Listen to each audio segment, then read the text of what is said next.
Schulte and Swan here, and we've got a special guest on the phone with us. I think you've seen him before. If even if you're not a fan of The Bachelor, I'm sure you've seen him because the show is so huge. It goes outside of even its own fan base because it gets attention outside of that. We've got Lieutenant Andy Baldwin, who is a naval officer, and he's also a doctor, and he was, I think, the 10th season Bachelor. Lieutenant, how are you this morning? Doing great. It's good to be here. It's great to speak with you. Yeah, now you're speaking at the University of Iowa at lunchtime, right? That's correct. I'm speaking to the pre-health, pre-med group there at lunchtime today, and then I'm heading out to Des Moines, speak at Des Moines University at 5 p.m.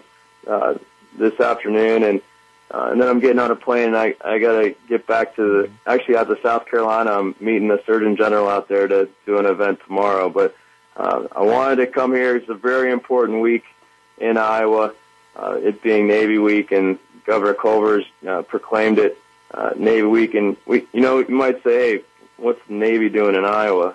We're not going to landlocked have a fleet of ships come up the Mississippi, but there are over 2,000 active duty Navy personnel from Iowa. Actually, more admirals have come out of the state of Iowa than any other state. Is that right? So, I didn't know there's that. a long tradition of service and from the heartland. And you guys have incredible athletes and just incredible leaders that come out of here. So it's an honor to be here. Well, the Navy. Glad to have you.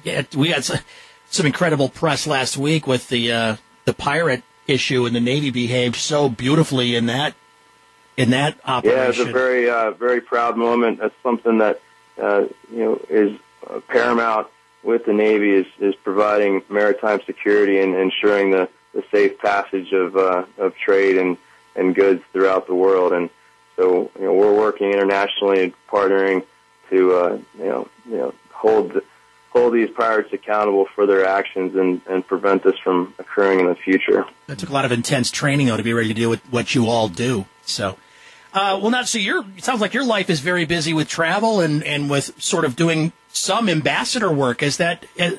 Tell me what your life is like right now. Well, when I got back from deployment last year, I was stationed out of Pearl Harbor with a special operations unit, and I was on a humanitarian mission down in Southeast Asia.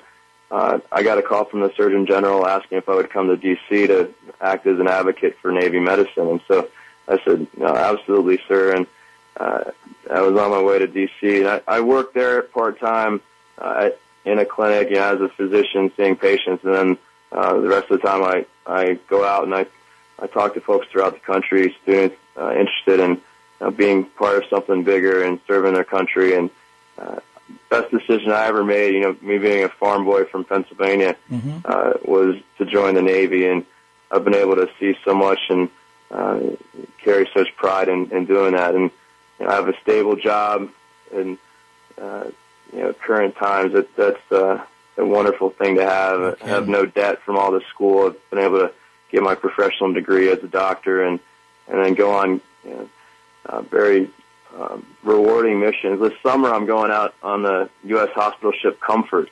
Right now it's in Haiti. I'm meeting it next month down in Panama, and we're going to be going all throughout Central and South America. That is an amazing ship.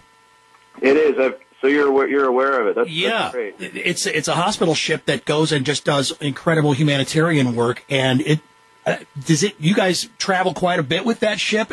How do they figure out where you're going?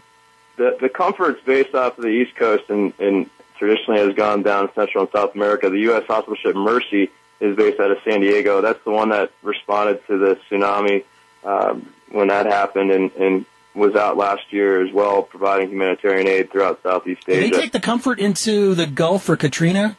They did. Okay. They did. Comfort was involved in not only third world international aid, but also responding to the disaster relief within our own country. And it's a massive ship, 1,000-bed, 1,000-person capability, operating room suites on there, nurses, dentists, doctors, and everybody coming together to go ashore and provide health care. And it's wonderful to see everybody coming together, the partnerships that are made, and then we also have engineers on board that go and help with the infrastructure of these countries and leave it a better place than when we came to it. Now we got to ask you, how the heck did you get on The Bachelor? How did that happen? Wow, what? Yes, I was wondering the same thing. Sometimes I still do. Things happen in life. Opportunities present themselves, and they really came after me hard to do that. And it was a time in my life where I was, and I still am looking for someone special and to have a family. And working with them, I was able to craft a very genuine experience where I was able to highlight things that are very important to me, like the Navy, like charity work with children, like the sport of triathlon. And I didn't know what was going to happen, but I did meet a very, very special woman on that. We were together for about a year, and when I was overseas last year, she kind of went her separate ways. But well, how does that actually work? Because you get cynical when you're seeing things on TV because partly things are edited to tell stories, and so you've got that. As a viewer, you're going, well, what part of me is being played, and what part of this is genuine? How do you? Well, I can let people know. I went in with very strong convictions, and I told them that it's my way or the highway. So I can tell you with everything that you saw on my season was my own decisions and my own doing. I can't speak to other people. I wasn't there. I wasn't in their shoes, but. I know that my season was that's what I really wanted. I wanted it to be completely genuine, and I do. It is unfortunate to see because I know that they do try to push you around, but you just need to stand your ground. And it was it's hard to even describe in words just how. Intense that experience is. How difficult is it to figure out the motives of the women that are on the show? Because you don't know if they're really into you or if they're just trying to further their careers. That's a great question, and I was hoping that I would have a woman come on that wasn't her motive, and that's exactly what Tessa, who I ended up with, it was like. She, very just social worker. Wasn't in it for any sort of fame or anything other than that, and she's an incredible person, and I know she's doing very well and happy and doing her thing, caring for other people out there on the West Coast. So can I ask if you're dating anyone now?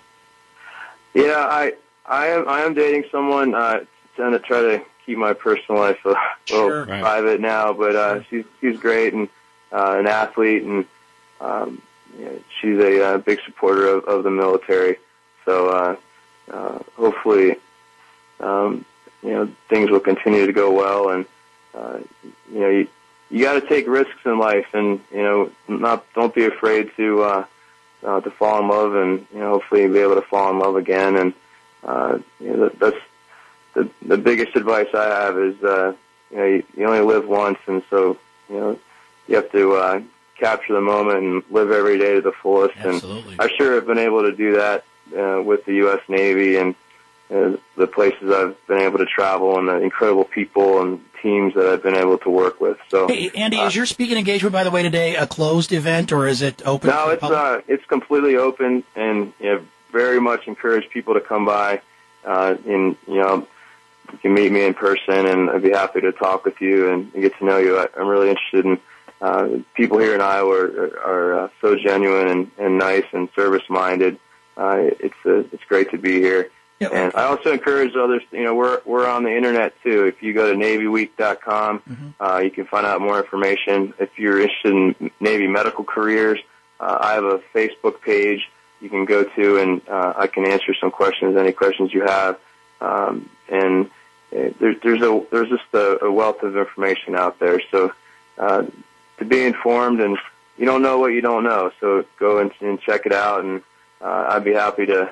I'm a human being just like anybody else, so I can respond to you and just handsomer and doctorier and naval officerier than everybody else.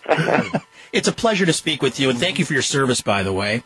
Well, hey, thank you so much for having me on, and thanks for your support of the Navy. I really appreciate it. Well, it's great work everybody's doing, and we do appreciate it. Okay, that's Lieutenant Andy Baldwin, Bachelor Season 10, and as you can see, a very dedicated naval officer, and you can hear him speak at the University of Iowa today.